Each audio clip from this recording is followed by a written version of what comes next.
Hello, welcome back to Last in Legacies. My name is Peggy. My name is Billy. And we work for the Madison County Public Library System in North Carolina. Today we're going to continue our series called Last in Legacies about genealogy, and we're going to be discussing newspapers today through Ancestry, Which is free with your library card. Share my screen. Get started. All right. The library has Ancestry Library, so it's not the full Ancestry.com, but it's a lot of it, though. All right, and so today we're going to be discussing newspapers. So this is the home page of it, and so when you get here, where you can search over 800 million obituaries and 220 million marriages in newspapers.com indexes. Click here,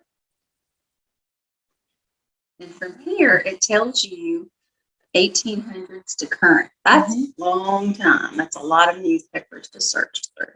It is. So the more information you have, the better you'll be, and you'll narrow down your searches. Absolutely. So talk to your family members.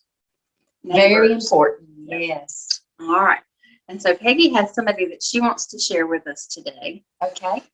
We're going to look for my daddy today. So his name was Ray Worley.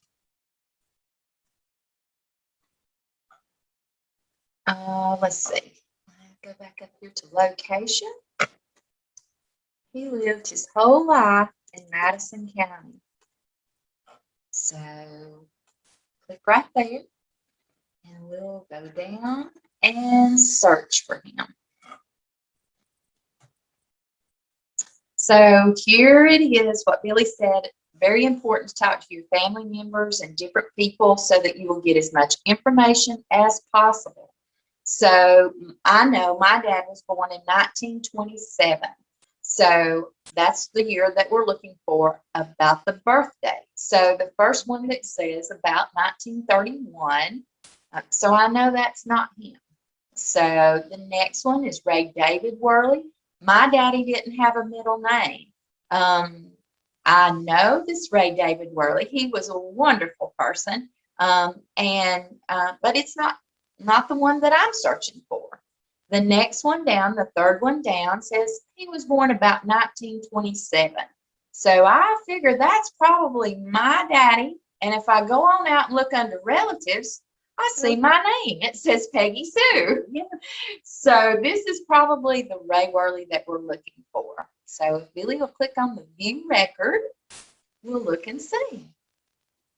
So here we see, this is a usnewspaper.com obituary.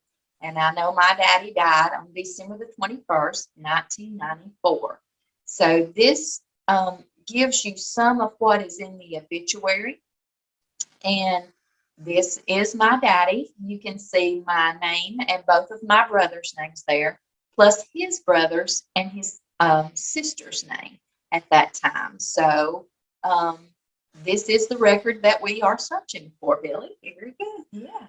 So with this newspaper obituary, this most likely came from family. Yes. That the funeral home has relayed to the newspaper. And with this will give you a lot of information. This tells you his parents' names, gives you the birth date, death date, and where he is buried. Yes. Also, if you will look over on the right-hand side, it's a place where it says send your find home.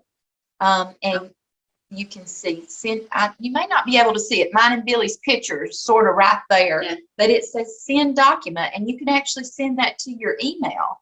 It will send a copy that you can open up in your email too. So that's a really nice feature that Ancestry has.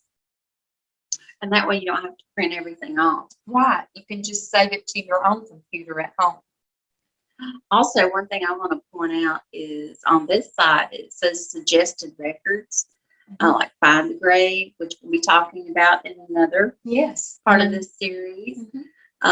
You can also look up U.S. Social Security applications and claims, Mhm. which is all linked to Peggy's daddy's name. Mhm. All right, so, and lots of other things. Yeah, even his military records are there too, so it makes it a little bit easier. But as with anything else, please make sure that even when you click on that record, as you saw, there was a lot of Ray Worleys that came up. Like Billy said, pay attention to those dates so that you make sure that you have the correct one each time. And you're following the right path. Yes, that's right. All right, so until next time, happy hunting.